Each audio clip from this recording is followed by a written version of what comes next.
BNP সরকারের মন্ত্রিসভা নিয়ে বিএনপির অভ্যন্তরীণ তোলপাড়, চরম ক্ষোভ এবং উদ্বেগ, বিস্ময়, যার ফলে মন্ত্রিসভা পুনর্গঠন করতে বাধ্য হতে পারেন বা বাধ্য হবেন মাননীয় প্রধানমন্ত্রী জনাব তারেক রহমান।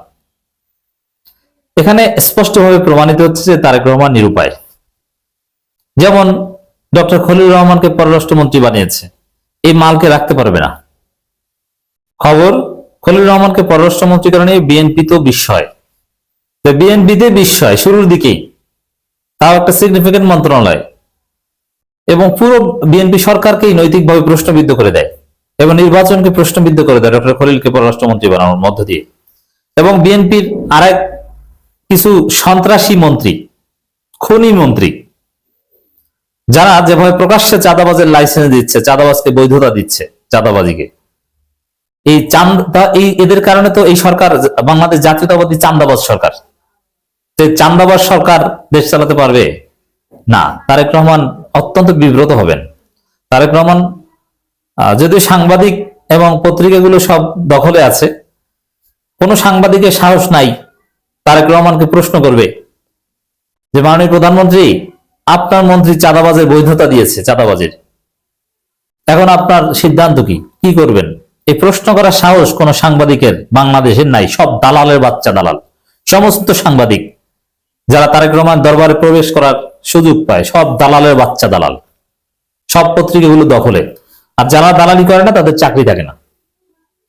এবং সব সাংবাদিকগুলো জুলাইয়ে আওয়ামী লীগের পক্ষে, গণহত্যাকারীদের পক্ষের সমস্ত দু একজন সাংবাদিক যাদের চাকরি চলে গিয়েছে।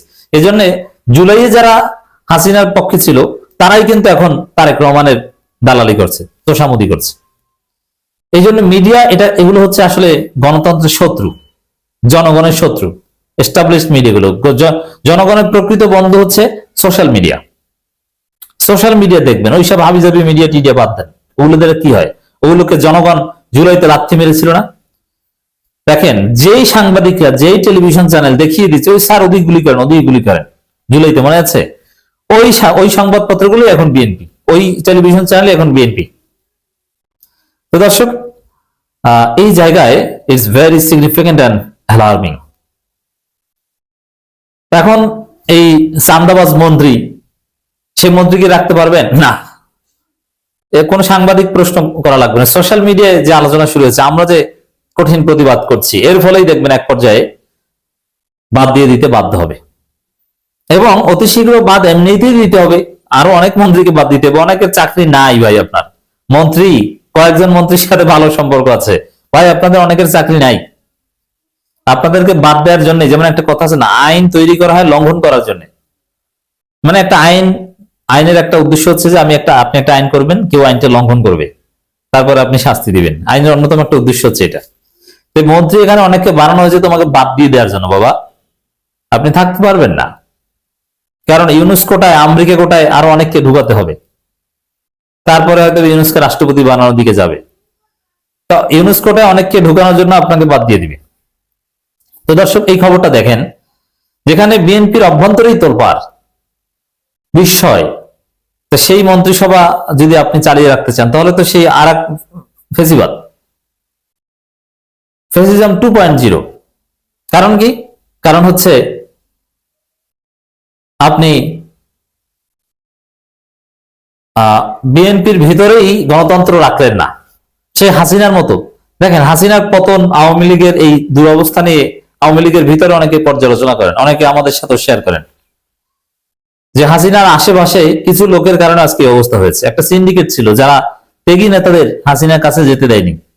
সাবেক ছাত্রলীগ নেতাদের হাসিনার কাছে যেতে দেওয়া হতো না। আমার ভাই সিদ্দিকী নাজমুল আলম, এরা অনেকে বলেন মাঝে মাঝে যে আমাদেরকে প্রধানমন্ত্রীর কাছে অ্যাক্সেস দেওয়া হতো না। ওবায়দুল কাদের আত্মীয় স্বজন বা একটা গোষ্ঠী বা একটা বিশাল সিন্ডিকেট ছিল, মাদারীপুর গোপালগঞ্জের সিন্ডিকেট।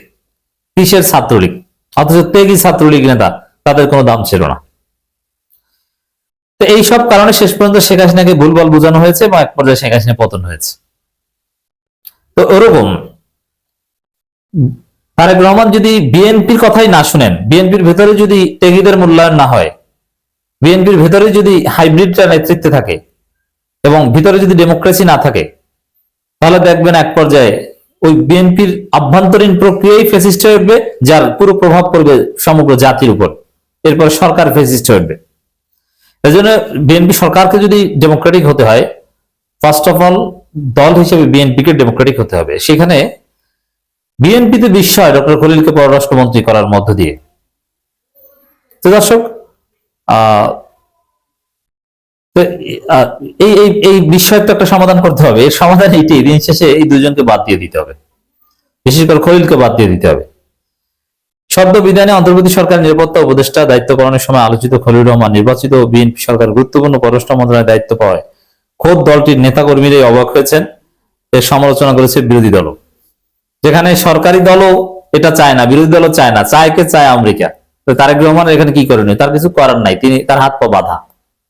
বুঝতে পারছেন? কারণ বিএনপিও বিশ্বাস প্রকাশ করছে, তাহলে এই মাল কে ভাই? কেন বিএনপিতে কোনো যোগ্য লোক নাই পররাষ্ট্রমন্ত্রী হওয়ার? আউটসোর্স করতে হবে কেন, তাও এই বিতর্কিত ব্যক্তিকে? মানে এটা ইচ্ছা করা হয়নি। তারেক রহমানও তাকে পররাষ্ট্রমন্ত্রী বানাননি, তাকে পররাষ্ট্রমন্ত্রী হিসেবে কোন অদৃশ্য শক্তি সেট করে দিয়েছে। এই অদৃশ্য শক্তি হচ্ছে যুক্তরাষ্ট্র। এই অদৃশ্য শক্তি বিএনপিকে ক্ষমতা এনে দিয়েছে নানান মেকানিজম করে, সূক্ষ্ম কারচুপি করে। বিএনপিদের কেউ কেউ বলেছেন তারেক রহমানকে পররাষ্ট্রমন্ত্রী করার বিষয়টি তাদের জন্য বিব্রতকর ও অস্বস্তিকর হয়েছে।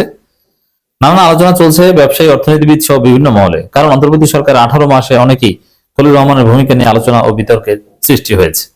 তো সেটা লেগেসি বহন করছে। আসলে এটা সহজ ব্যাখ্যা এটাই যে এই খলিলটা কারচুপি করে, ইঞ্জিনিয়ারিং করে বিএনপিকে ক্ষমতা এনে দিয়েছে, অতএব খলিল এখন পুরস্কার ভোগ করছেন। ব্যাখ্যা একটাই। এমনকি নানান ইস্যুতে খলিল রহমানের সমালোচনা করে দেখা গেছে বিএনপি শীর্ষ পর্যায়ে নেতাদের তখন শুধু সমালোচনায় থেমে থাকেনি, তারা বিএনপি